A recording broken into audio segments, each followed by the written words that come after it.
మనం మహబూబాబాద్ మున్సిపాలిటీ పరిధిలో ఉన్నాము. ఈరోజు డిఎస్ఎఫ్ఐ వ్యవస్థాపకులు మన ముందుకు వచ్చారు. డాక్టర్ వివేక్ గారు. సార్ నమస్తే. సార్ నమస్తే. ప్రజాదరణ ఎలా ఉంది సార్? మీరు చూస్తూనే ఉన్నారు, దేనికంటే ఇంకా కావాలి. ఎక్కడ పోతే అక్కడ గులాబీ జెండా రెపరెపలాడతాయని చెప్పి పూర్తిగా మాకు విశ్వాసం ఉన్నది. ఇవాళ గత 2 సంవత్సరాలుగా కాంగ్రెస్ చేస్తున్నటువంటి వైఫల్యాల కారణంగా ప్రజలు నమ్మి ప్రజలకు ఇంకా ప్రభుత్వం ఇంకా ఎక్కువ విధంగా మద్దతు తెలుపుతారని చెప్పి ప్రజలు పెద్ద ఎత్తున కాంగ్రెస్ నే గెలిపించారు. ఇవాళ చూస్తే వాళ్ళు ఇచ్చిన హామీల్లో ఏ ఒక్కటి కూడా నెరవేర్చకుండా ప్రజల్ని మొత్తం వదిలేసి కేవలం వాళ్ళు, వాళ్ళ కేబినెట్ మంత్రులు వాళ్ళు మాత్రమే చూసుకుంటూ ప్రజలందరూ కూడా రోడ్లపైకి వచ్చారు. ఇది కేవలం వాళ్ళ ఉన్న ఆక్రోశాన్ని ఎదురు చూస్తూ మనకి ఏం చేయలేదు ప్రభుత్వం, మనకి ఇచ్చిన హామీలు నెరవేర్చలేదు, మరొక్కసారి కారు గుర్తుకు ఓటేసి మరొక్కసారి కేసీఆర్ గారిని నాయకత్వాన్ని మద్దతు ఇవ్వాలని చెప్పి అందరూ కూడా రోడ్లపైకి వస్తా ఉన్నారు. సార్ మీ లక్ష్యం ఏంటి సార్? ఎక్కడ ఉన్నా కూడా ప్రజలు ఎక్కడ ఉంటే అక్కడ మీరు ఉంటున్నారు. అసలు మీ లక్ష్యం ఏంటి? ప్రజలకు మద్దతు తెలపడమే మా లక్ష్యం. ప్రజాదరణ ఏదైతే ఉంటుందో ప్రజల కష్ట సుఖాలలో బాగుపరుచుకోవడమే మా లక్ష్యం. పూర్తిగా ఇక్కడ 31వ వార్డుకు సంబంధించిన వాళ్ళ దగ్గర మీరు ఓట్లు అడగడానికి పోయేటప్పుడు వాళ్ళ యొక్క ఆలోచన, వాళ్ళ యొక్క మనసులో ఉన్న భావాలు ఎలా ఉన్నాయి? ఖచ్చితంగా మేము 31 వార్డులు కాదు, మొత్తం 36 వార్డులలో అభ్యర్థులను కూడా చూసినప్పుడు ప్రతి ఒక్కరు కూడా ఇక్కడ నుంచిన వాళ్ళు చాలా మంది పెద్ద ఎత్తున వాళ్ళకి ఏదో ఆస్తుపాస్తులు ఉండి లేదా బాగా సంపాదించుకొని రాజకీయాలు చేయాలన్న భావంతో రాలేదు. ఒకళ్ళు ఉద్యమకారులుగా ఉండి ఉద్యమాలు చేస్తూ పార్టీకి సేవనందిస్తూ ప్రజాసేవ చేయాలని వచ్చారు. ఇంకొకళ్ళు విద్యావంతులుగా ఉండి ప్రజల సేవపై ఆసక్తి ఉండి చేయాలని వచ్చారు. ఇవాళ చూస్తే చాలా చిన్న వయసులో యువత కూడా రాజకీయాలలోకి వస్తూ ఉంది. అంటే రాజకీయాలు కేవలం డబ్బు సంపాదించుకోవడానికి చేస్తే అది వేరేలా ఉంటుంది. ప్రజాసేవలో ఉన్నారు కాబట్టి ఖచ్చితంగా ప్రజాసేవలో ఎవరున్నా సరే మా సంపూర్ణ మద్దతు ఉంటుంది వాళ్ళకి. Okay, thank you sir. ఒక 2 నిమిషాల్లో క్యాండిడేట్ అమ్మ రాజకీయంలో రావాలని ఎందుకు అనిపించింది? సార్ ఉండండి సార్, దగ్గర ప్రజల కోసం సేవ చేయాలి. దగ్గర ఉండండి, మీరు ఉంటేనే సపోర్ట్. దగ్గర ఉండండి. ఎలా ఉందమ్మా ఇక్కడ?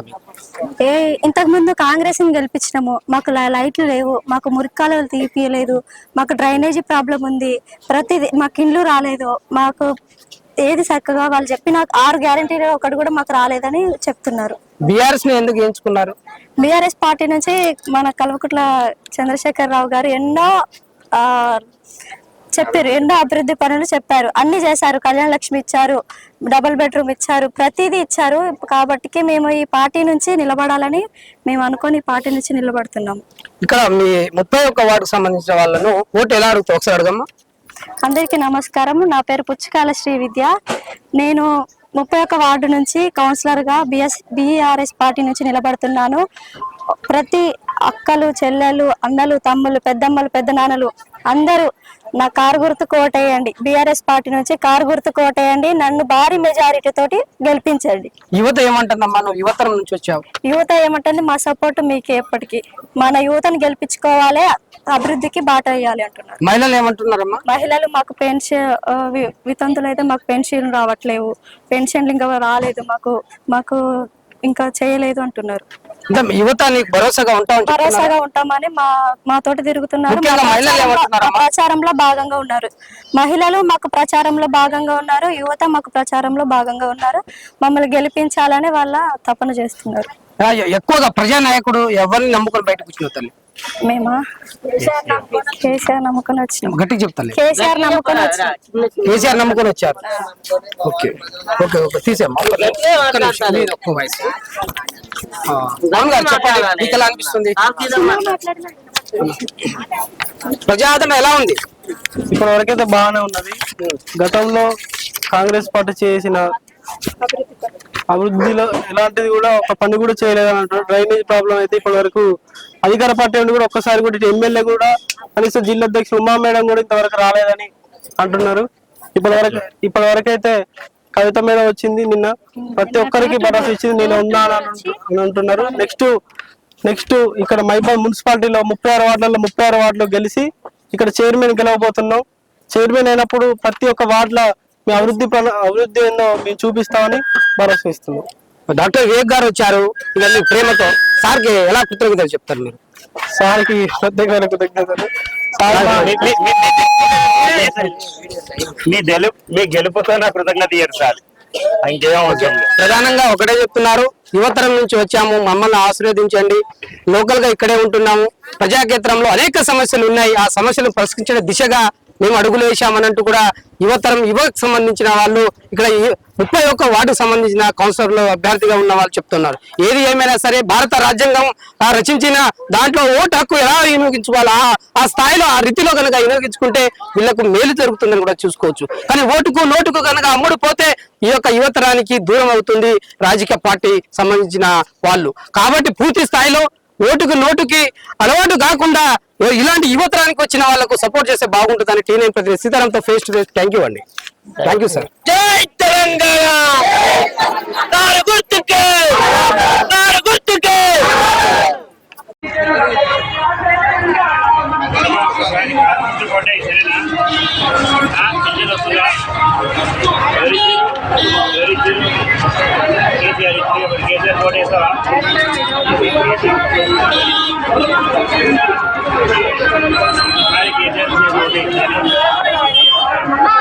నేను తెలుసు కదా నేను అడిగబడ్డది కారు గుర్తు తోటే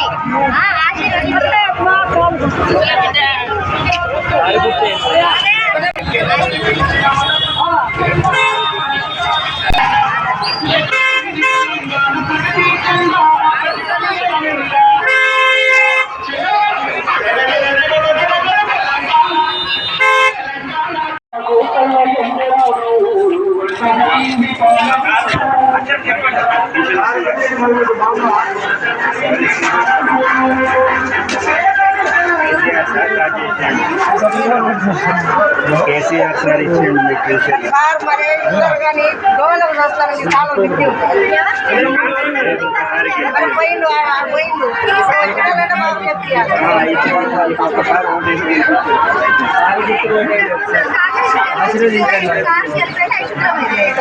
ఓకేనమ్మా.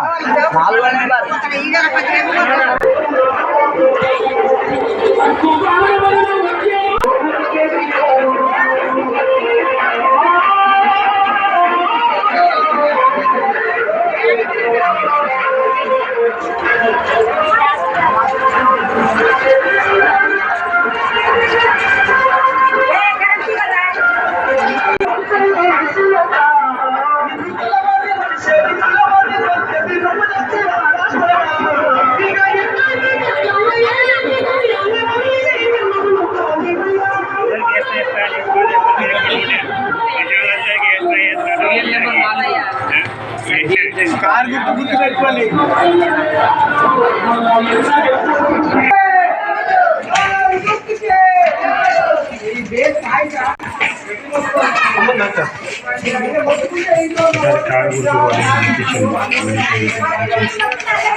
విద్య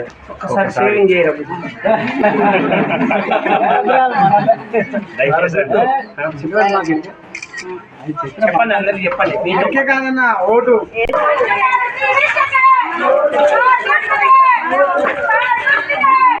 కనబడుతున్నాడు దిగాల్సిందే.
అందరికి చెప్పండి.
అమ్మ ఒక్కసారి కారు గుర్తు ఓటేసి గెలిపించండి దయచేసి. శ్రీవిద్యను ఒక్కసారి ఓటేసి గెలిపించండి. తప్పకుండా మీతో కూడా చెప్పండి.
కారు గుర్తు